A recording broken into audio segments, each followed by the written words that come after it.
Après avoir refusé de partir en voyage avec le frère violent de ma femme, sa mère m'a viré du voyage à Dubaï de 30 000 $ que j'avais payé juste pour céder ma place à l'ex-petite amie de ma femme.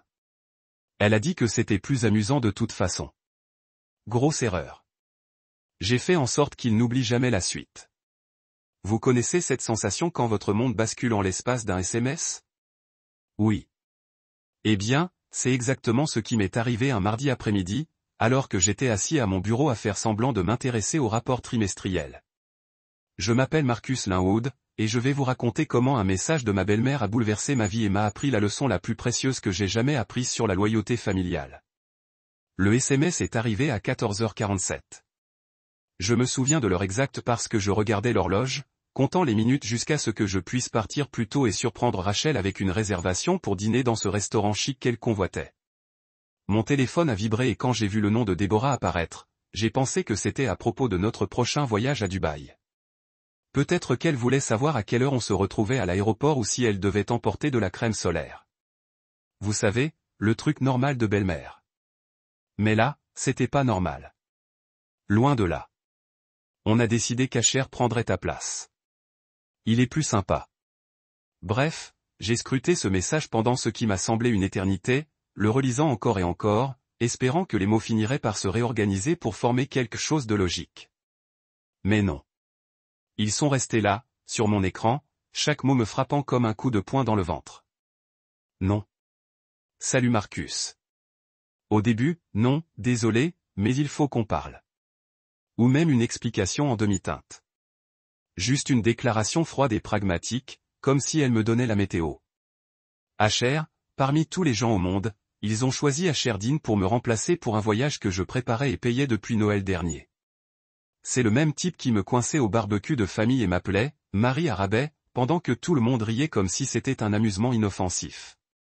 Le même crétin qui trouvait hilarant de me pousser dans la piscine au mariage du cousin de Rachel alors que je portais mon plus beau costume, puis de faire semblant de dramatiser alors que je ne trouvais pas ça drôle. Le même ex-petit ami qui a traité ma femme comme une ordure pendant 3 ans avant que je n'arrive et que je lui montre ce qu'était le véritable amour.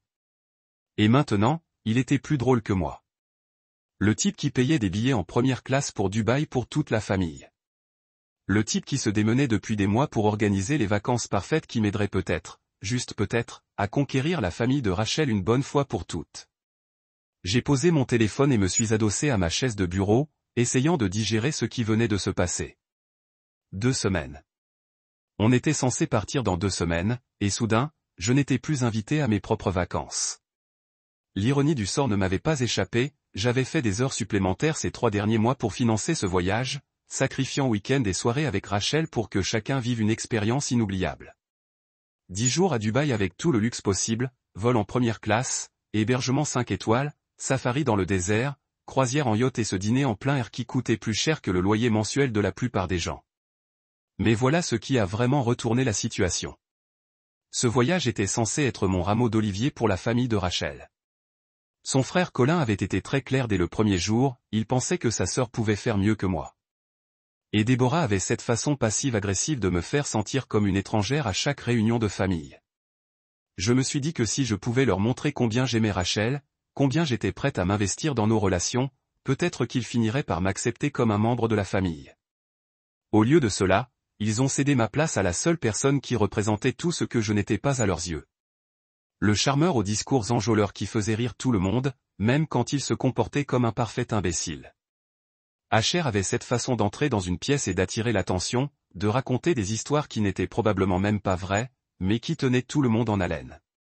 Pendant ce temps, j'étais le type discret dans un coin, celui qui se présentait quand Rachel avait besoin de quelqu'un, qui se souvenait de l'anniversaire de sa mère et lui envoyait des fleurs, qui réparait l'ordinateur de son père sans qu'on le lui demande. J'ai repris mon téléphone et parcouru l'historique de nos textos avec Déborah. Il y avait des mois de messages sur le voyage, je posais des questions sur les restrictions alimentaires, je partageais des options d'hôtel, je coordonnais les horaires de vol. Elle avait été enthousiaste à propos de tout, me remerciant de ma générosité et disant à Rachel combien elle avait de la chance d'avoir un mari aussi attentionné. Et maintenant, avec un seul texto, tout cela avait disparu. Le pire, c'est que je savais exactement comment ça s'était terminé. Colin avait probablement suggéré d'inviter Asher, peut-être comme ami, pour compléter le groupe. Puis ils se sont tous assis autour d'une table à discuter comme si je n'étais même pas un facteur dans l'équation. Comme si mes sentiments, mon argent, mon rôle de mari de Rachel n'avaient aucune importance. Ils se sont probablement convaincus qu'ils me rendaient service en ne me faisant pas gérer Asher pendant 10 jours, sans se rendre compte, ou peut-être sans s'en soucier, qu'ils me disaient en gros que je n'avais pas ma place dans la famille de ma femme. J'ai fermé les yeux et pris une grande inspiration, sentant quelque chose changer en moi. Pendant des années, j'avais été le gendre complaisant, toujours prêt à tout pour maintenir la paix, ravalant ma fierté chaque fois que Colin faisait ses remarques sarcastiques. Ou Déborah me traitait comme une employée de maison. Mais là, c'était différent. Il franchissait une limite dont j'ignorais l'existence jusqu'à ce qu'il la franchisse. Mon téléphone a vibré à nouveau, mais cette fois, ce n'était pas Déborah, c'était Rachel. Maman m'a parlé de l'histoire de Dubaï. Ne rends pas les choses bizarres, d'accord? Asher est juste plus facile à voyager. Plus facile à voyager, non? J'imagine que payer le voyage de tout le monde ne rend pas toujours facile à voyager. J'imagine qu'être fiable et responsable ne compte pas beaucoup quand on est en compétition avec quelqu'un qui sait gérer une foule. Je n'ai pas répondu. À la place, j'ai ouvert mon ordinateur portable et ouvert une nouvelle feuille de calcul. En haut, j'ai tapé « Dubaï annulé ». Et là, j'ai commencé à planifier la leçon la plus coûteuse que la famille de ma femme apprendrait jamais sur le fait de me prendre pour acquis. Laissez-moi vous donner un aperçu de la somme d'argent dont il est question ici, car je pense qu'il est important que vous compreniez l'ampleur de ce à quoi j'étais confronté. Ce n'était pas une simple escapade d'un week-end à la plage ou un court séjour à Vegas. C'était une expérience unique à 30 000 $ que je préparais depuis que Rachel avait mentionné à Noël dernier qu'elle avait toujours rêvé de voir Dubaï avec sa famille. Je me souviens exactement du moment où elle l'a dit. On était assis à la table de la salle à manger de ses parents, à grignoter les restes de dinde et à écouter Colin se plaindre de son dernier entretien d'embauche raté, quand Rachel a eu un regard mélancolique et m'a dit « Tu sais ce qui serait génial ? Emmener tout le monde à Dubaï pour le Nouvel An. J'aimerais vivre une expérience aussi incroyable avec tous ceux qui comptent le plus pour moi, rien qu'une fois. » À la façon dont elle l'a dit, avec ce petit sourire qui a fait briller ses yeux, j'ai tout de suite accroché. J'ai commencé mes recherches le soir même, veillant jusqu'à 3 heures du matin à comparer les hôtels et à lire les avis, essayant de trouver comment réaliser son rêve. Parce que c'est comme ça quand on aime quelqu'un, non? On déplace des montagnes pour le rendre heureux, même si ces montagnes coûtent plus cher que la plupart des voitures. Des vols en première classe pour 6 personnes de LAX à Dubaï International. Vous savez combien ça coûte en haute saison? Essayez 5 000 $ par personne minimum. Mais je ne voulais pas que les parents de Rachel soient coincés en classe économique pendant 14 heures. Et je n'allais certainement pas être le gendre radin qui réservait la classe économique en espérant que tout le monde serait reconnaissant. La première classe était donc complète, avec sièges inclinables et service au champagne dont Franck n'arrêtait pas de parler pendant des semaines après que j'ai tout réservé. Ensuite, il y avait l'hôtel. Pas n'importe lequel, remarquez, le Burj Al Arab, celui qui fait une vente géante et qui se présente comme le seul complexe hôtelier 7 étoiles au monde. Rachel avait cette photo sur son téléphone depuis des années, répétant sans cesse qu'elle rêvait d'y séjourner un jour. La suite royale était pleine à craquer, mais j'ai réussi à dénicher 3 suites océan à 2500 la nuit chacune. Soit 75 000 rien que pour l'hébergement, mais l'expression de Rachel quand je lui ai montré l'email de confirmation valait chaque centime. Et les expériences, mon Dieu, j'y suis allé à fond. Safari dans le désert avec guide privé et dîner traditionnel bédouin sous les étoiles. Croisière en yacht autour de Palm Gira avec bar ouvert et chef personnel. Sortie shopping au souk de l'or et dans le plus grand centre commercial du monde. Un tour en hélicoptère au-dessus de la ville au coucher du soleil, et la paix à la résistance. Un dîner suspendu à 50 mètres au-dessus de la marina de Dubaï, tandis que des chefs 5 étoiles préparaient un repas de 7 plats. Cette seule expérience a coûté plus cher que la plupart des gens dépensent pour leurs vacances. J'avais des feuilles de calcul pour tout. Les horaires de vol étaient coordonnés pour que tout le monde puisse s'asseoir ensemble. Les réservations de restaurants dans tous les endroits que Rachel avait mis dans ses favoris sur Instagram. Les rendez-vous au spa pour les dames. Le golf pour Franck et Colin. Même les billets pour ce spectacle de fontaine que tout le monde dit qu'il faut voir. J'ai passé des mois à faire des recherches, planifier, coordonner, à m'assurer que chaque détail soit parfait. Mais voilà ce qui me perturbe vraiment. Je n'ai rien fait de tout ça par argent à dépenser ou par envie de frimer. Je l'ai fait parce que je pensais sincèrement que ce voyage nous réunirait enfin comme une vraie famille. Je me disais que si je leur montrais à quel point je tenais à Rachel, à quel point j'étais prêt à investir pour que nous passions tous d'incroyables souvenirs ensemble, ils me verraient enfin comme plus que le garçon que leur fils était contenté de voir. Je nous imaginais rire ensemble au dîner, raconter nos aventures, prendre ces photos de famille ringarde devant le Burj Khalifa que Rachel encadrerait et mettrait sur notre cheminée. J'imaginais Colin enfin s'ouvrir à moi après avoir partagé une expérience commune, et Déborah admettant peut-être qu'elle s'était trompée à mon sujet depuis le début. Bon sang, j'imaginais même que Franck et moi pourrions enfin avoir une vraie conversation, pour une fois, au lieu de ces échanges gênants sur la météo et les performances des Lakers. Mais au lieu d'appréciation, au lieu de gratitude pour les mois de préparation et la petite fortune que j'avais investie pour réaliser le rêve de Rachel, j'ai reçu un SMS m'annonçant que ma place était donnée à son ex-petite amie. Le même ex-petite amie qui faisait pleurer Rachel jusqu'à ce qu'elle s'endorme, qui la trompait avec sa colocataire de fac, qui revenait en rampant tous les 2 ou 3 mois dès qu'il se sentait seul ou s'ennuyait. N'en fais pas tout un plat, m'avait dit Rachel en m'appelant enfin ce soir-là. Asher est tout simplement de meilleure compagnie en voyage. Il sait s'amuser. Et franchement, tu peux être un peu intense parfois. C'est peut-être mieux comme ça. Tu peux rester à la maison et te détendre, et on te ramènera quelque chose de sympa. Mieux comme ça, comme si j'étais un fardeau qu'il me rendait service en m'excluant. Comme si le type qui avait dépensé 30 000 $ en plusieurs mois à préparer ses vacances de rêve était en quelque sorte le problème. Et le pire, c'est qu'elle semblait agacée que je ne sois pas plus compréhensif. Ce n'est pas comme si tu perdais de l'argent, a-t-elle dit quand j'ai évoqué le coût.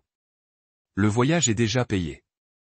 Et honnêtement, Asher l'appréciera probablement plus que toi de toute façon. Tu sais comment on fait pour essayer de nouveaux plats et veiller tard, non? Parce qu'être un adulte responsable qui ne boit pas avant 3 heures du matin et se ridiculise signifie que je ne peux pas apprécier des vacances de luxe. Parce que préférer me souvenir des expériences pour lesquelles je paie plutôt que de m'évanouir tous les soirs signifie que je ne suis pas drôle. Ce soir-là, j'étais assis dans mon bureau, tous les emails de confirmation affichés sur mon ordinateur, à relire des mois de planification minutieuse et d'investissement financier. Tout était à mon nom, payé avec mes cartes de crédit, réservées sur mes comptes. La famille de Rachel pensait peut-être pouvoir me remplacer par quelqu'un de plus divertissant, mais elle allait apprendre une leçon très coûteuse, il faut prendre les gens pour acquis. J'ai ouvert une nouvelle feuille de calcul. Et l'ai intitulée « Annuler Dubaï ». Et pour la première fois depuis le début de ce cauchemar, j'ai souri. Assis dans mon bureau, les yeux rivés sur cette feuille « Annuler Dubaï », j'ai commencé à penser à toutes les autres façons dont la famille de Rachel avait exploité ma situation au fil des ans. Et laissez-moi vous dire, dès qu'on commence à tirer sur ce fil, tout se défait assez vite. L'affaire de l'appartement était probablement l'exemple le plus frappant de ma naïveté quant à leurs véritables sentiments à mon égard. Il y a environ 3 ans, Franck a perdu son emploi dans la compagnie maritime où il travaillait depuis 15 ans. Ils appelaient ça « réduction des effectifs », même si tout le monde savait qu'il s'agissait en réalité de délocaliser des emplois à l'étranger pour économiser quelques dollars. Franck était dévasté. Il avait bossé comme un dingue pour cette entreprise, enchaînant heures supplémentaires et week-ends, manquant dîners de famille et pièces de théâtre, tout ça pour la promesse d'une retraite sur qui lui avait été retirée lorsqu'un MBA au sein d'un conseil d'administration avait décidé que son salaire était trop élevé. Rachel était hors d'elle en voyant son père galérer. Il avait 58 ans, apparemment l'âge idéal pour être considéré comme trop vieux par la plupart des employeurs, mais trop jeune pour prendre sa retraite. Les allocations chômage couvraient à peine leurs prêts immobiliers. Et Déborah travaillait à temps partiel dans une boutique qui payait juste au-dessus du SMIC. Ils risquaient de perdre leur maison, celle-là même où Rachel avait grandi, où vivaient tous ses souvenirs d'enfance. Alors, qu'ai-je fait? J'ai acheté un deuxième appartement. Pas n'importe lequel. Un magnifique 2 pièces dans une résidence sécurisée à une vingtaine de minutes de leur ancienne maison. Plan de travail en granit, électroménager en inox, un balcon donnant sur un petit lac artificiel avec une fontaine. Le genre d'endroit qui aurait été la maison de rêve de la plupart des gens. J'ai versé la totalité de mon acompte, signé tous les papiers et remis les clés à Franck avec un accord simple, vivre là-bas en retraite jusqu'à ce que tu te remettes sur pied. Ensuite, on trouvera une solution équitable. Tu sauves notre famille, m'a dit Déborah ce jour-là, les larmes aux yeux en me serrant dans ses bras. Rachel a tellement de chance d'avoir trouvé quelqu'un comme toi. Franck m'a serré la main à tous les deux, comme il le faisait quand il était très ému, et m'a dit que j'étais le fils qu'il avait toujours voulu. Même Colin, qui me traitait habituellement comme un grattoir, a admis que ce que je faisais était plutôt cool et qu'il s'était peut-être trompé sur moi. Pendant environ 6 mois, c'était parfait. Franck a trouvé un travail de consultant, rien de permanent, mais de quoi payer les courses et les charges. Ils ont gardé la maison impeccable, m'ont envoyé des photos de la décoration et nous ont invités, Rachel et moi, à dîner tous les dimanches. Déborah préparait des repas raffinés et racontait à qui voulait l'entendre que son gendre généreux les avait sauvés de la ruine. Mais Colin s'est fait expulser de son appartement. J'aurais dû voir les signaux d'alarme immédiatement, mais j'étais encore dans cette phase d'espoir où je pensais que la famille de Rachel commençait à m'accepter. Colin est arrivé à l'appartement avec un camion de déménagement et une histoire larmoyante sur la façon dont son colocataire l'avait arnaqué, qu'il avait juste besoin d'un endroit où dormir pendant quelques semaines en attendant de se remettre sur pied. Et comme un idiot, j'ai dit oui. Ces quelques semaines se sont transformées en mois, puis en années. Colin a traité l'appartement comme sa garçonnière personnelle, laissant des boîtes de pizza sur le comptoir et des canettes de bière sur la table basse, ramenant des femmes différentes à toute heure de la nuit. Quand je passais voir comment ça allait, il me répondait à peine. Parfois, il ne prenait même pas la peine de mettre un t-shirt quand il ouvrait la porte. « Merci de m'avoir hébergé ici, mon pote », disait-il. Mais il y avait toujours ce sentiment de droit, comme si je lui devais quelque chose plutôt que l'inverse. Comme si j'étais son propriétaire et non le mari de sa sœur qui rendait un immense service à sa famille. Et la situation financière, elle aussi, a commencé à se dégrader assez rapidement. Au début, Franck me filait quelques centaines de dollars ici et là, s'excusant que ce ne soit pas plus, mais promettant que les choses s'amélioreraient bientôt. Je lui disais toujours de ne pas s'inquiéter, que la famille s'entraide, qu'on réglerait les comptes quand il serait plus stable. Mais avec le temps, ces paiements sont devenus moins fréquents et plus petits. De 200 dollars à 100 dollars, puis 50 dollars, puis plus rien du tout. Au lieu d'excuses, j'ai commencé à recevoir des excuses. Le travail de conseil était irrégulier. Les heures de Déborah avaient été réduites. Colin était entre 2 emplois et ne pouvait pas contribuer. Il y avait toujours une raison, pour laquelle ce mois-ci était différent et pourquoi le mois suivant serait meilleur. Pendant ce temps, je payais l'hypothèque, les frais de copropriété, les taxes foncières et les frais d'entretien. Quand le climatiseur est tombé en panne en plein été, devinez qui a reçu la facture de réparation de 4000 dollars? Quand le lave-linge et le sèche-linge ont dû être remplacés, devinez qui s'est rendu chez Home Depot pour organiser la livraison. Quand l'association des copropriétaires a envoyé des avis d'infraction parce que Colin garait sans cesse son pick-up rouillé sur la place réservée aux invités au lieu de la place prévue, devinez qui a dû gérer les amendes et les lettres de colère? 21 300 dollars. C'est ce que j'ai calculé qu'il me devait plus de 4 ans de logement pratiquement gratuit, sans compter le coût d'opportunité de ce que j'aurais pu gagner en louant l'appartement à de vrais locataires ni l'usure causée par le fait que Colin le traitait comme une maison d'étudiant. Juste les frais de base pour les loger et les installer confortablement pendant qu'ils se débrouillaient. Et comment ont-ils remercié cette générosité? En cédant ma place pour des vacances à 30 000 dollars à l'ex-petit ami de Rachel, parce qu'il était plus sympa. Plus j'y pensais, plus ma colère montait. Pas seulement une question d'argent, même si c'était certainement en partie le problème. C'était un manque de respect fondamental. La façon dont ils avaient pris tout ce que je leur avais donné, puis décidé que je ne valais pas la peine d'être gardé quand quelque chose de mieux s'est présenté. Ils m'avaient souri pendant des années, m'avaient remercié pour ma générosité, m'appelaient leur famille, tout en me prenant secrètement pour une personne facile à manipuler dès qu'ils en avaient besoin. Et Rachel, ma propre femme, avait accepté. Elle avait vu sa famille abuser de moi pendant des années sans jamais me défendre, sans jamais leur dire qu'ils dépassaient les bornes. Quand j'ai mentionné ma frustration face à la situation de la copropriété, elle a simplement haussé les épaules et m'a dit que c'était ce que la famille fait les uns pour les autres. Mais apparemment, cette générosité n'était que dans un seul sens. J'ai ouvert une autre feuille de calcul et l'ai intitulée « Registre des dettes ». En haut, j'ai créé des colonnes pour Déborah, Rachel, Colin et Franck. Et pour la première fois depuis des années, j'ai commencé à calculer exactement ce que faire partie de cette famille m'avait coûté. Les chiffres étaient ahurissants. Et ils allaient apprendre que tout vient avec intérêt. Vous savez ce qu'on dit sur la curiosité et les chats? Eh bien, parfois, la curiosité est exactement ce qu'il faut pour découvrir la profondeur de la trahison. Après avoir passé la nuit à ruminer ce message de Déborah et à calculer combien d'argent j'avais investi dans des gens qui, visiblement, se fichaient de moi, j'ai décidé qu'il fallait que je sache exactement comment ils avaient réussi ce petit CSW. Être attentif aux détails. Je travaille en gestion de projet pour une entreprise technologique, ce qui signifie que je suis maniaque de l'organisation, surtout lorsqu'il s'agit de choses aussi complexes et coûteuses que les voyages internationaux. Chaque numéro de confirmation, chaque référence de réservation, chaque détail infime de notre voyage à Dubaï était enregistré dans plusieurs dossiers sur mon ordinateur et mon téléphone. Je connaissais ces réservations par cœur. Alors le lendemain matin, j'ai appelé Emirates directement. Pas le service client classique où l'on reste bloqué 45 minutes en écoutant la musique d'ascenseur, mais le numéro premium qu'on vous donne pour réserver des billets en première classe. Le genre de service où l'on répond à la deuxième sonnerie et on vous appelle Monsieur Linwood comme si vous étiez quelqu'un d'important. Bonjour, Monsieur Linwood, a dit le représentant avec cet accent britannique impeccable qui rend tout plus professionnel. Comment puis-je vous aider aujourd'hui? J'ai fait semblant d'être un simple voyageur inquiet vérifiant sa réservation. Bonjour. Je voulais juste vérifier ma réservation pour le vol pour Dubaï du 15. Numéro de confirmation EM 4471X. Je voulais juste m'assurer que tout est en ordre. Il y a eu un silence, un bruit de frappe, puis un silence plus long qui m'a retourné l'estomac. Je suis vraiment désolé, Monsieur Linwood, mais je vous montre que cette réservation a été annulée pour urgence médicale. D'après nos notes, une femme se faisant passer pour votre épouse a appelé notre service client il y a 3 jours pour signaler que vous aviez été hospitalisé et que vous ne pourriez pas voyager. Le monde a basculé pendant une seconde. J'étais assis dans ma cuisine en train de boire mon café du matin comme n'importe quel autre jour et soudain, j'ai eu l'impression de tomber dans le vide.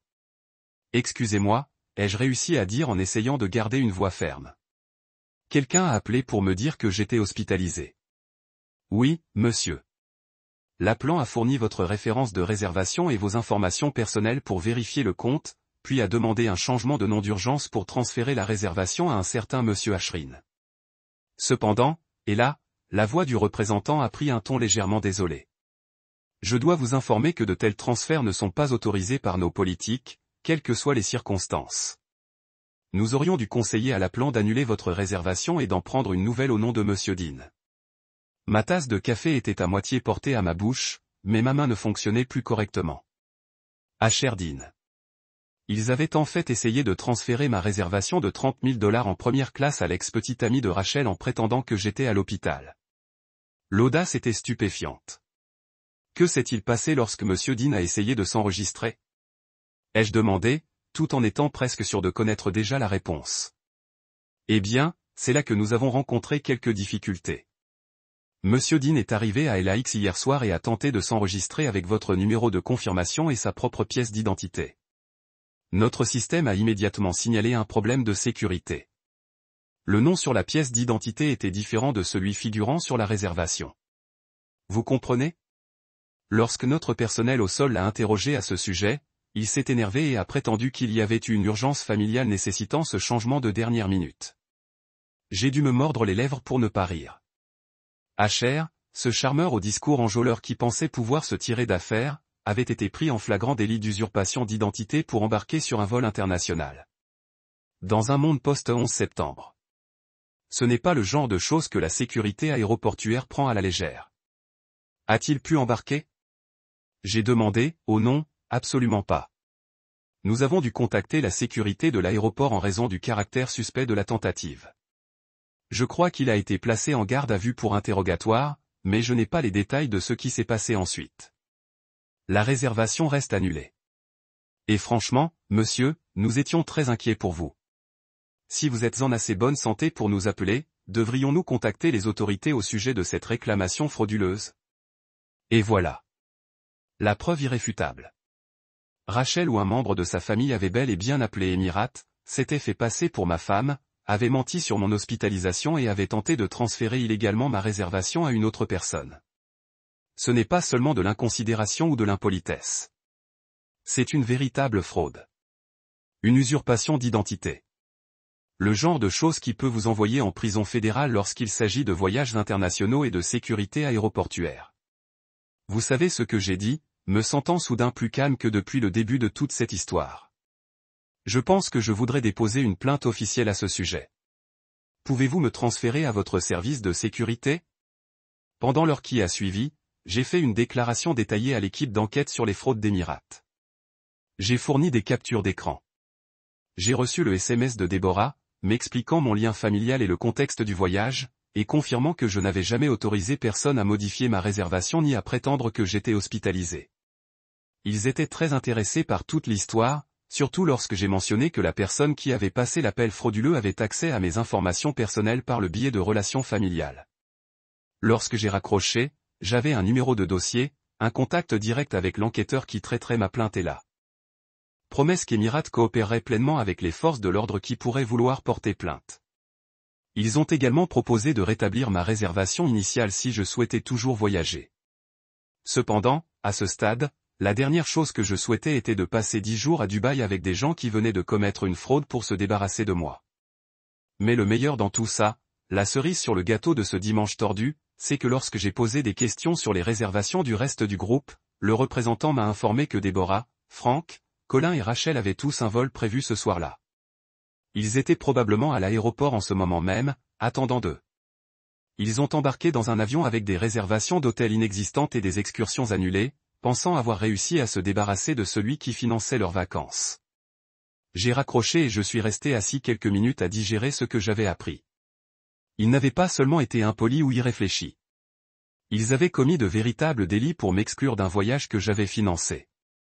Ils avaient menti à une compagnie aérienne internationale, se sont fait passer pour ma femme, ont déposé de fausses demandes de remboursement de frais médicaux et ont placé HR en détention à l'aéroport pour tentative d'utilisation de faux documents de voyage. Et tout cela parce qu'ils me trouvaient pas assez drôle. J'ai ouvert mon ordinateur portable et créé un nouveau document intitulé « Documentation de fraude ». Il était temps de commencer à tout documenter en détail. Parce que si la famille de Rachel voulait jouer les durs, elle allait bientôt découvrir que le gendre calme et conciliant dont elle profitait depuis des années venait d'apprendre à riposter. Et je visais les barrières. Il y a quelque chose de presque thérapeutique à démanteler méthodiquement des mois de méticuleux contrôle. Planifier quand on se rend compte que les personnes que l'on prévoyait recevoir se fichent complètement de nous. J'ai passé les 4 heures suivantes au téléphone et, croyez-moi, c'était l'un des travaux les plus gratifiants de ma vie. J'ai commencé par l'hôtel, car cela allait être le choc le plus terrible pour leur organisation. Le Burj Arabe ne laisse pas n'importe qui entrer et exiger une chambre, surtout en haute saison, où les réservations sont complètes des mois à l'avance. J'avais dû user de toutes mes ressources et payer des tarifs exorbitants pour obtenir ces 3 suites avec vue sur l'océan. Et maintenant, j'étais sur le point de les faire disparaître d'un simple coup de fil. Monsieur Linwood, le directeur de l'hôtel, Ahmed semblait sincèrement heureux d'avoir de mes nouvelles. Nous correspondons depuis des mois au sujet des arrangements spéciaux pour le voyage. J'espère que tout est en ordre pour votre arrivée ce soir. En fait, Ahmed, je dois annuler toute la réservation, les 3 suites, les rendez-vous au spa, les réservations au restaurant, tout. Il y a eu un silence. Je suis vraiment désolé d'apprendre cela, monsieur. J'espère qu'il n'y a pas eu d'urgence familiale. On pourrait dire ça. Je pensais à quelque chose comme ça. Le voyage ne se déroule pas comme prévu. Bien sûr, monsieur Linwood. Cependant, je tiens à vous rappeler que ces réservations sont non remboursables compte tenu du standing de l'hébergement et du court préavis. Les frais d'annulation seront de. Je me fiche de l'argent, ai-je dit, et je le pensais. Je veux juste m'assurer que personne de mon groupe ne pourra s'enregistrer sans ma présence physique. Pouvez-vous ajouter une note à la réservation précisant que je dois être présent en personne pour autoriser l'accès aux chambres ? Bien sûr, monsieur. Je vais immédiatement signaler la réservation. Sans votre autorisation personnelle, personne ne sera autorisé à s'enregistrer, quels que soient les papiers d'identité ou les documents présentés. Parfait. J'imaginais Rachel et sa famille débarquant dans l'un des hôtels les plus exclusifs du monde, fatigués par un vol de 14 heures, s'attendant à entrer dans des suites de luxe qui n'existent plus. Le Burj Al Arab n'est pas le genre d'endroit où il y a des chambres libres qui traînent, surtout pas pendant la semaine du Nouvel An. Ensuite, c'était les excursions, et c'est là que j'ai vraiment commencé à m'amuser. Le safari dans le désert avec l'Alma Desert Resort a été annulé. La location de yacht privé autour de Palm Gira a été annulée. Vous connaissez cette sensation de voir un accident de train au ralenti ?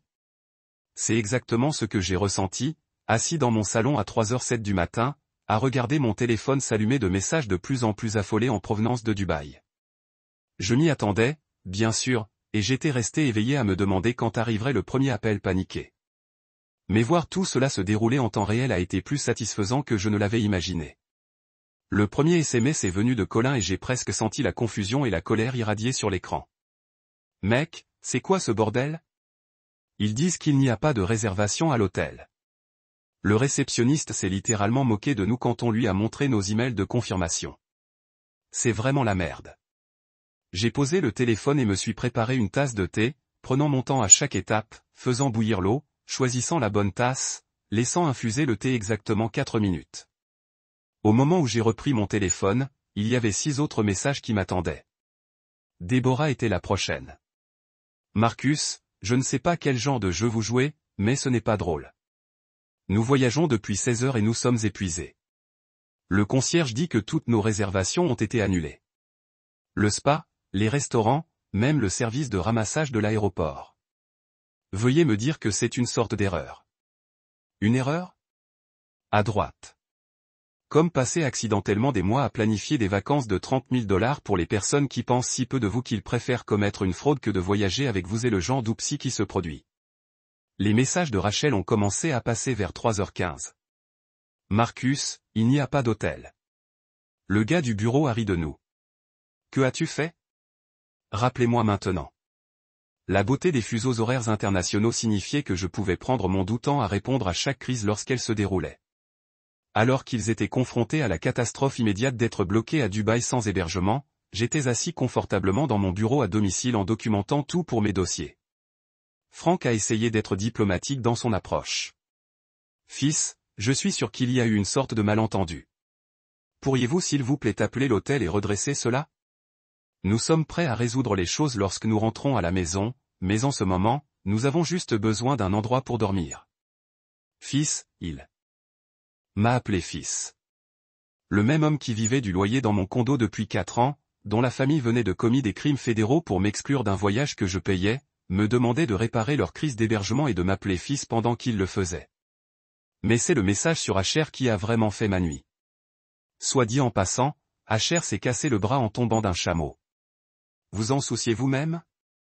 Rachel pleure et nous sommes coincés dans une salle d'urgence qui ne parle même pas correctement l'anglais. Les factures médicales sont folles et notre assurance ne fonctionne pas ici. J'ai dû lire celui-là 2 fois pour m'assurer que je ne l'imaginais pas Asher, le même Asher qui était censé être plus amusant que moi, qui était une si grande entreprise de voyage qu'ils avaient commis une fraude pour lui apporter à la place, avait réussi à se casser le bras sur ce qui était probablement la seule excursion qu'ils avaient pu réserver à la dernière minute après avoir découvert que tous leurs plans originaux avaient été annulés. L'ironie était délicieuse. Ils m'avaient remplacé par quelqu'un qui allait leur coûter des milliers de factures médicales d'urgence dans un pays étranger alors que j'étais assis à la maison parfaitement en sécurité et de plus en plus diverti par leur malheur. Les messages ont continué à venir toute la nuit. Chacun de plus désespéré que le précédent. Apparemment, trouver des chambres d'hôtel décentes à Dubaï pendant la semaine du Nouvel An, lorsque vous n'avez pas de réserve, est à peu près équivalent à la recherche de licorne. Les quelques endroits qui avaient une disponibilité étaient soit des dépotoirs complets dans des quartiers sommaires, soit des stations de luxe facturant des tarifs premium qui ont fait ressembler mes réservations originales à des options de budget. Le seul endroit que nous pourrions trouver est un motel sommaire près de l'aéroport.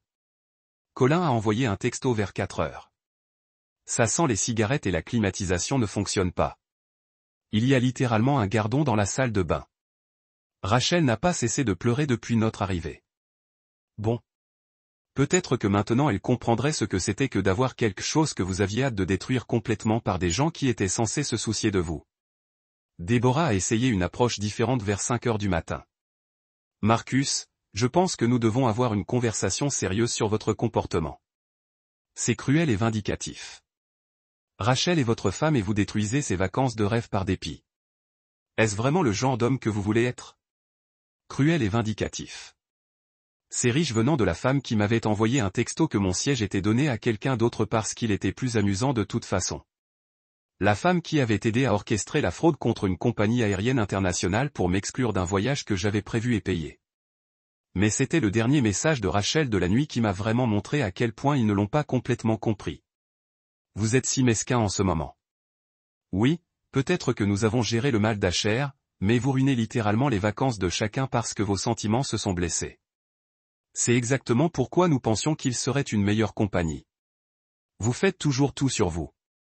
J'ai lu ce message 3 fois, à chaque fois, je me sens un peu plus de clarté sur ce que je faisais face. Même maintenant, même après avoir découvert que tous leurs plans avaient été annulés, même après avoir passé une nuit dans un motel roche-infesté près de l'aéroport, Rachel pensait toujours que c'était de mes sentiments blessés.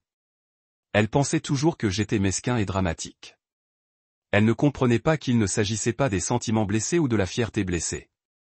C'était une question de respect. Il s'agissait de la reconnaissance fondamentale que vous ne traitez pas les gens comme des ordures et que vous vous attendez à ce qu'ils continuent de financer votre style de vie.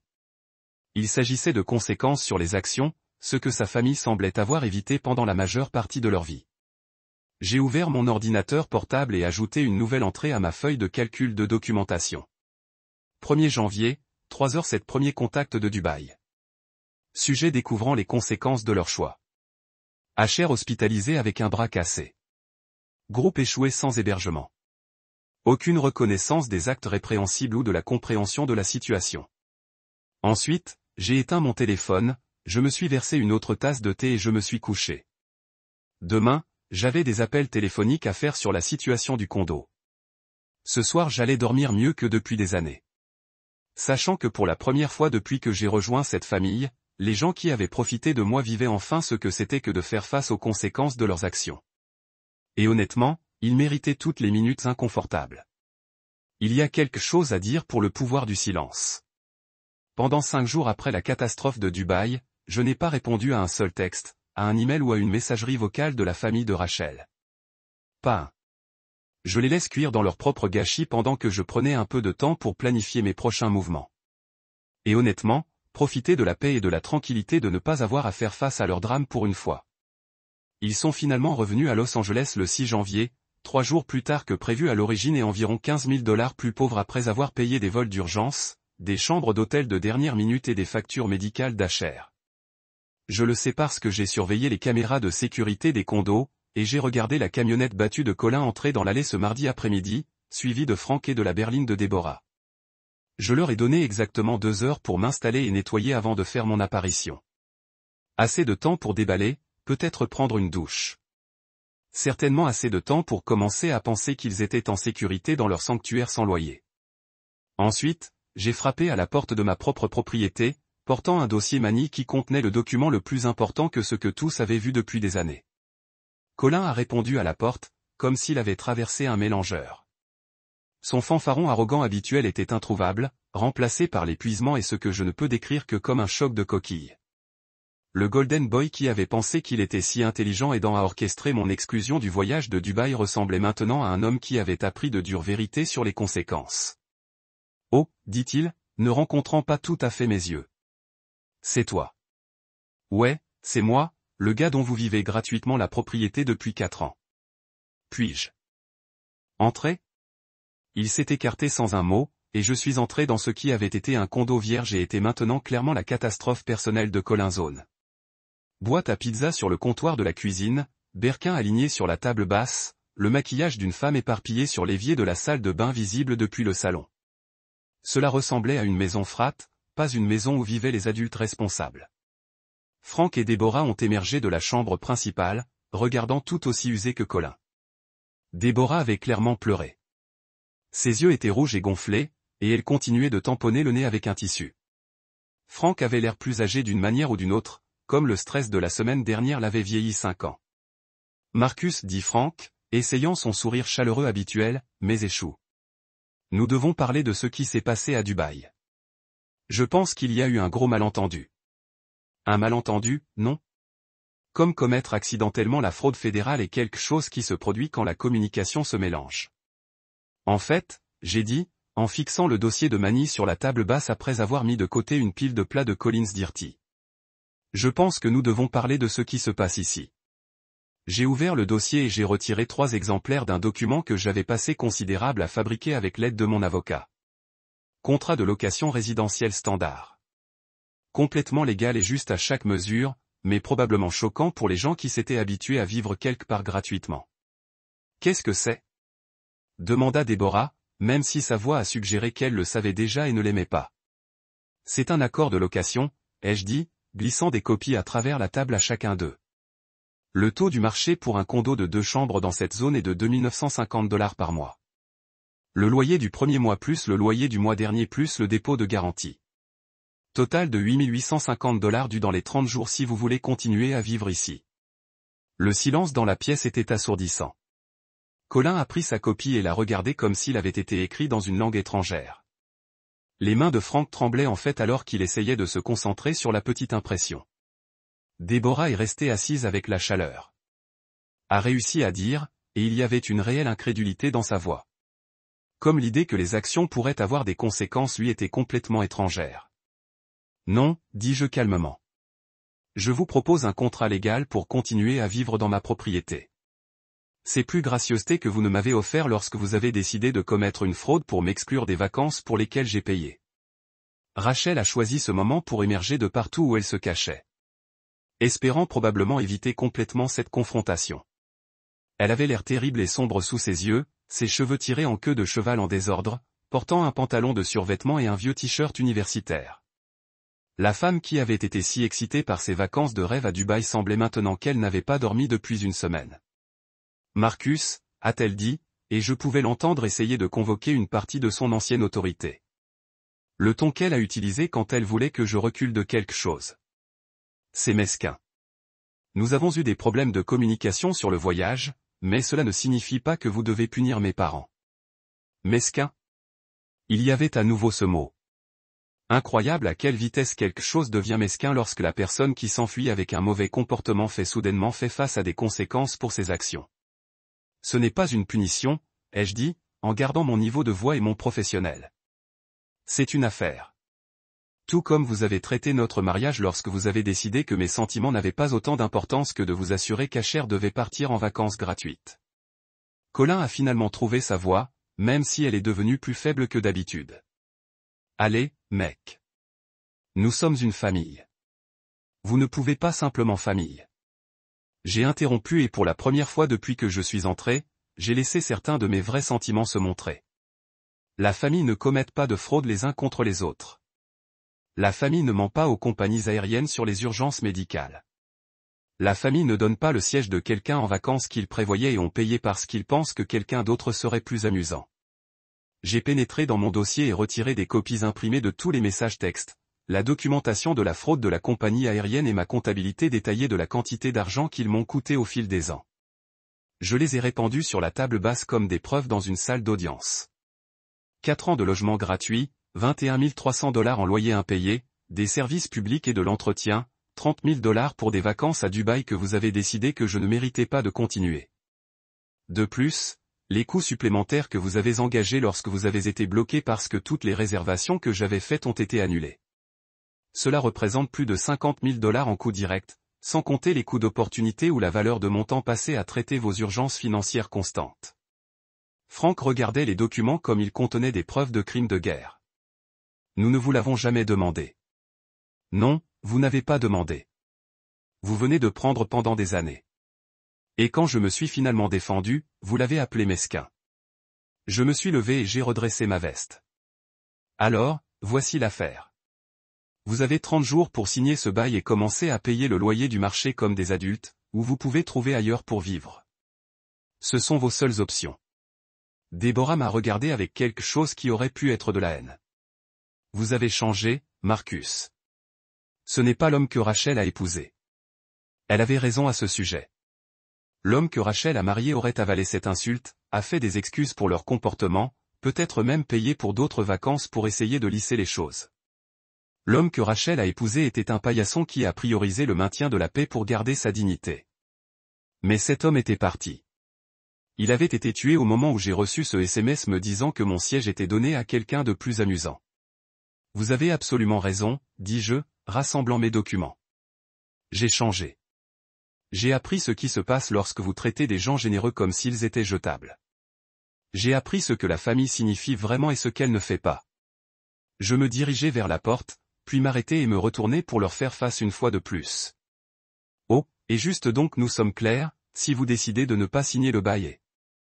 De ne pas quitter la propriété dans les 30 jours, je déposerai une expulsion formelle par les tribunaux.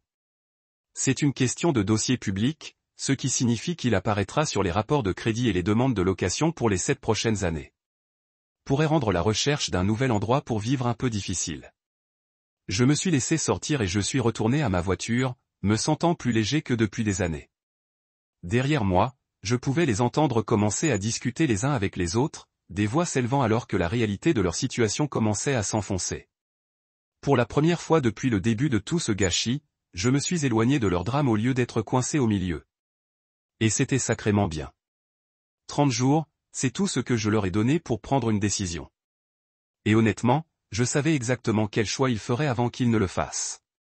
Les gens qui sont à l'aise pour profiter de la générosité de quelqu'un ne développent pas soudainement un sens des responsabilités simplement parce que vous leur présentez un accord de location. Ils doublent, font des excuses et se convainquent que d'une manière ou d'une autre, ils peuvent manipuler la situation à leur avantage. Le silence était assourdissant. Pas un seul appel téléphonique, pas un email, pas même un SMS reconnaissant qu'ils avaient reçu le bail ou posé des questions sur les conditions. Pendant 30 jours, la famille de Rachel a agi comme si je ne me suis jamais présenté à leur porte avec un contrat juridique, comme s'ils pouvaient ignorer la réalité jusqu'à ce qu'ils disparaissent. Pendant ce temps, mes caméras de sécurité racontaient une autre histoire. Colin venait et venait comme il était propriétaire de l'endroit, ramenant différentes femmes à la maison toutes les quelques nuits et laissant des ordures éparpillées dans la propriété. Frank se garait toujours à l'endroit invité qu'on lui avait demandé à plusieurs reprises de ne pas utiliser. Déborah organisait toujours ses réunions hebdomadaires de club de lecture dans mon salon, servant du vin et du fromage à ses amis pendant qu'ils bavardaient sur le drame du quartier. Il vivait dans un déni complet, agissant comme si rien n'avait changé, se convainquant probablement que j'avais finalement reculé comme je l'avais toujours fait auparavant. Après tout, j'étais le gendre accommodant qui avalait leur manque de respect depuis des années. Dans leur esprit, ce n'était probablement qu'une autre face que je surmonterais une fois que j'ai refroidi.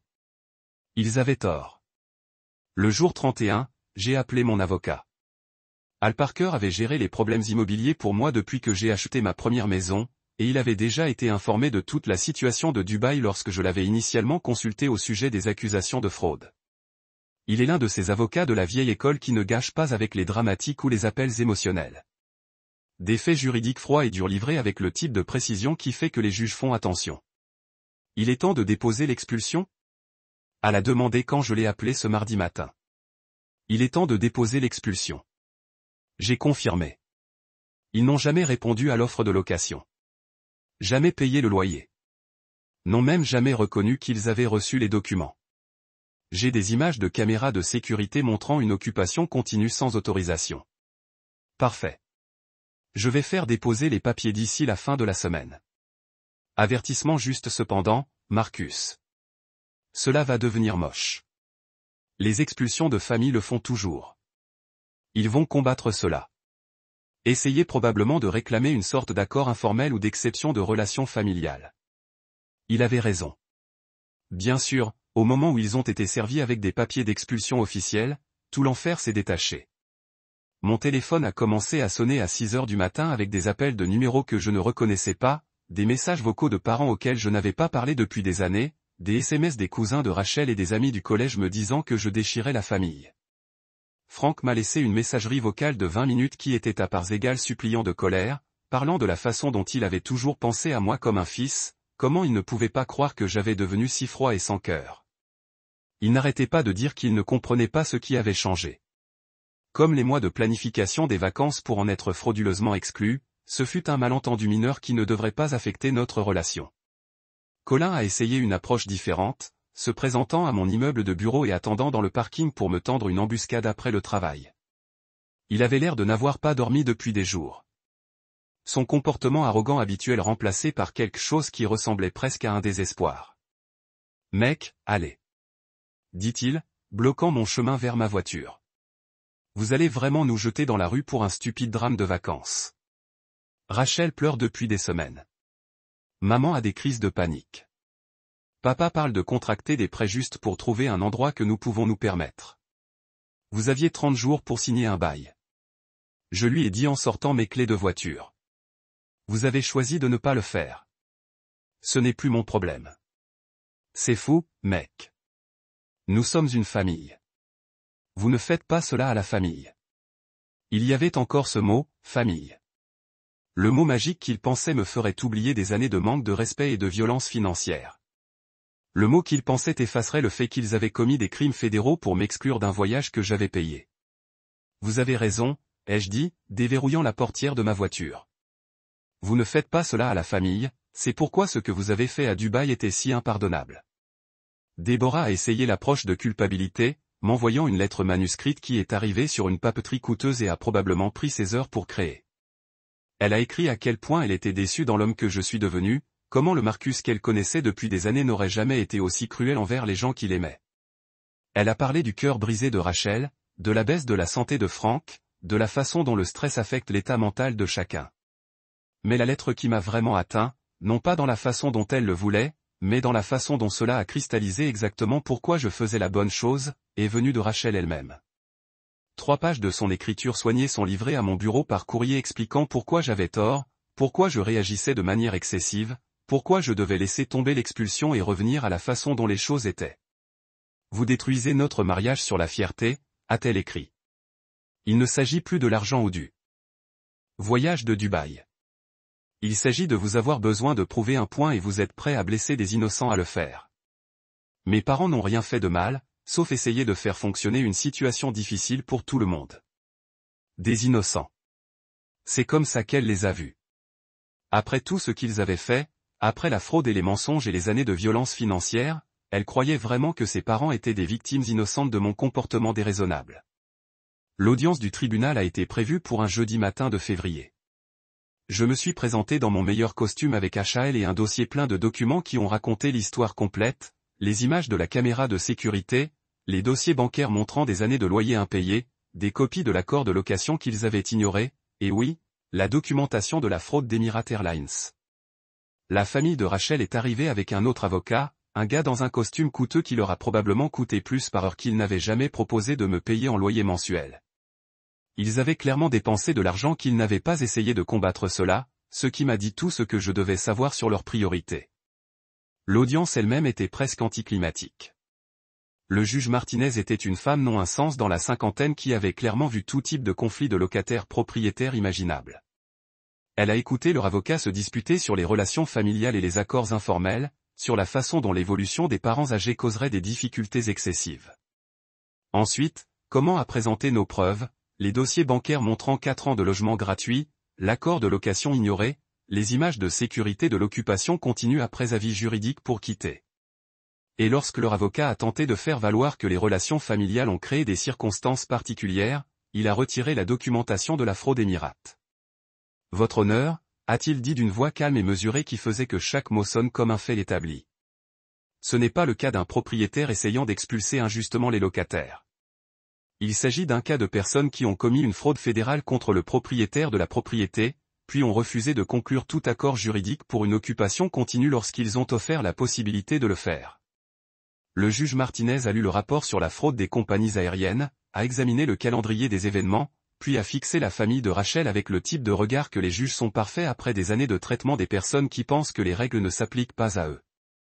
Les défendeurs avaient 30 jours pour répondre à une offre de location raisonnable au taux du marché. Elle a dit qu'ils avaient choisi de ne pas répondre. Le demandeur a fourni une documentation claire de l'occupation non autorisée à la suite d'un avis juridique approprié. J'accorde l'ordre d'expulsion. Les défendeurs ont 14 jours pour quitter la propriété. C'était ça. Pour des années de logement gratuit, des années de mon logement et de ma générosité se sont terminées par un juge d'un juge et un préavis de 14 jours à quitter. Alors que nous sortions du palais de justice, je pouvais les entendre se disputer derrière nous, des voix soulevées dans le genre de colère désespérée qui vient lorsque les gens réalisent enfin que leurs actions ont des conséquences qu'ils ne peuvent pas charmer ou manipuler leur chemin. Rachel m'a rattrapé dans le parking. Son visage strette avec des larmes, ressemblant à ce que quelqu'un venait de lui dire que le monde se terminait. Vous avez changé, a-t-elle dit, et il y avait quelque chose de définitif dans sa voix, comme si elle prononçait un jugement sur toute notre relation. Ce n'est pas l'homme que j'ai épousé. Vous avez absolument raison, lui ai-je dit en ouvrant la porte de ma voiture. L'homme que vous avez épousé vous aurait laissé s'en tirer avec ça. Il aurait payé pour une autre vacance et a prétendu que rien de tout cela ne s'était jamais produit. Il aurait passé le reste de sa vie à être reconnaissant pour tous les restes de respect que votre famille était disposée à lancer. Je suis monté dans ma voiture et j'ai roulé dans la fenêtre. Mais cet homme est parti. Rachel, tu l'as tué le jour où tu as donné son siège. Ce que vous regardez maintenant, c'est ce qui reste. Je suis parti et je les ai laissés debout dans le parking du palais de justice, essayant probablement toujours de comprendre comment le jeu d'accueil dont ils profitaient depuis des années avait soudainement développé une épine dorsale. L'expulsion était finale. La leçon a été enseignée. Et pour la première fois depuis que je me suis marié dans cette famille, je me suis éloigné de mes propres conditions. Une année est longue lorsque vous reconstruisez votre vie à partir de zéro. Assez longtemps pour découvrir qui vous êtes vraiment lorsque vous n'adaptez pas constamment au drame des autres. Assez longtemps pour découvrir à quoi ressemble la paix lorsque vous ne marchez pas sur des coquilles d'œufs autour des gens qui considèrent votre gentillesse comme une faiblesse. Assez longtemps pour réaliser que parfois la meilleure chose que vous puissiez faire pour vous-même est d'apprendre à dire non aux gens qui n'ont jamais appris à l'entendre. J'avais emménagé dans un endroit plus petit au centre-ville, plus près du travail, avec une vue sur la ville qui m'a rappelé chaque matin qu'il y avait un monde entier au-delà du dysfonctionnement familial de Rachel. Le divorce avait été finalisé 6 mois plus tôt, divisé au milieu sans drame parce que, franchement, il n'y avait pas grand-chose à se battre une fois que vous avez supprimé mes contributions financières de l'équation. Rachel a gardé la maison et les versements hypothécaires qui l'accompagnaient. J'ai gardé ma santé mentale et mon compte bancaire. Le condo avait été loué à un gentil jeune couple qui a payé ses factures à temps et a traité la propriété avec respect. Concept roman, non. Franck et Déborah avaient trouvé un petit appartement à travers la ville, et Colin était retourné avec eux, ce qui ne faisait probablement de la santé mentale de personne, mais ce n'était plus mon problème. J'avais entendu par le biais d'amis mutuels que le divorce avait été difficile pour Rachel, qu'elle avait eu du mal avec la réalité de la gestion des dépenses des ménages sans que mes revenus se reproduisent. Apparemment, il est beaucoup plus difficile de maintenir un certain style de vie lorsque vous êtes celui qui le paie. Qui aurait pu prédire cela? Mais je ne pensais à rien de tout cela le mardi après-midi quand ils se sont présentés à mon immeuble de bureau. Je sortais pour prendre le déjeuner quand je les ai vus debout près de ma voiture dans le parking. Rachel, Déborah et Franck ressemblaient. Une délégation qui était venue négocier une sorte de traité. Ils avaient l'air plus âgés, tous. Franck utilisait maintenant une canne à pied. Et il y avait quelque chose de fragile dans la façon dont il se portait qui n'avait pas été là auparavant. Déborah avait perdu du poids, et pas dans le bon sens. Elle avait l'air usée, comme quelqu'un qui portait du stress depuis trop longtemps. Rachel avait l'air fatiguée avec des lignes autour de ses yeux que le maquillage ne pouvait pas tout à fait se cacher. Marcus, dit Rachel en m'approchant, et je pouvais l'entendre essayer de garder sa voix stable. Nous ne sommes pas là pour nous battre. Nous devons juste vous parler de quelque chose. Je me suis arrêté à environ 10 pieds, assez proche pour les entendre, mais assez loin pour indiquer clairement que ce n'était pas une réunion amicale. Que voulez-vous? Franck s'avança, s'appuyant fortement sur sa canne. Fils, je me suis rattrapé, se souvenant probablement que je n'étais plus son fils, que quelle que soit la relation de l'herbe, c'était une autre victime de leur choix. Marcus, j'ai des problèmes de santé. Mon genou a besoin d'une intervention chirurgicale et l'assurance ne couvre qu'une partie de celle-ci. Les médecins disent que si je ne le répète pas bientôt, je pourrais me retrouver en fauteuil roulant de façon permanente. J'ai senti quelque chose se tordre dans ma poitrine. Pas tout à fait de la sympathie, mais pas de la satisfaction non plus. Franck avait toujours été le plus décent de la famille de Rachel. Celui qui m'a traité avec un véritable respect, même lorsque les autres me traitaient comme de l'aide embauchée. Le voir aux prises avec sa santé, voir la fierté que cela lui a fait même être ici pour demander de l'aide était plus difficile que je ne m'attendais. Je suis désolé d'entendre cela, dis-je, et je le pensais. Mais je ne sais pas ce que vous vous attendez à ce que je fasse à ce sujet. Une semaine après leur avoir donné cette vérification de la chirurgie de Franck, le texte de Déborah est arrivé comme une dernière gifle. Jusqu'à ce que vous répartiez ceci, vous n'êtes plus de la famille. Pas de salutations. Non merci pour les 3 grands, je viens de les remettre de pure décence. Juste une autre exigence de la manière en quelque sorte de celle qui avait besoin de réparer ce qu'ils avaient brisé. J'ai regardé ces mots et j'ai senti quelque chose de cliquer en place. Elle avait absolument raison. Je n'étais plus de famille. Et pour la première fois depuis le début de tout ce gâchis, je ne voulais pas l'être. J'ai cessé d'être de la famille le jour où tu as vendu mon siège. J'ai envoyé un texto. Ensuite, j'ai fait ce que j'aurais dû faire il y a des mois. J'ai bloqué son numéro. Frank Collins. Et enfin, après avoir regardé son nom pendant une minute complète, Rachel est aussi.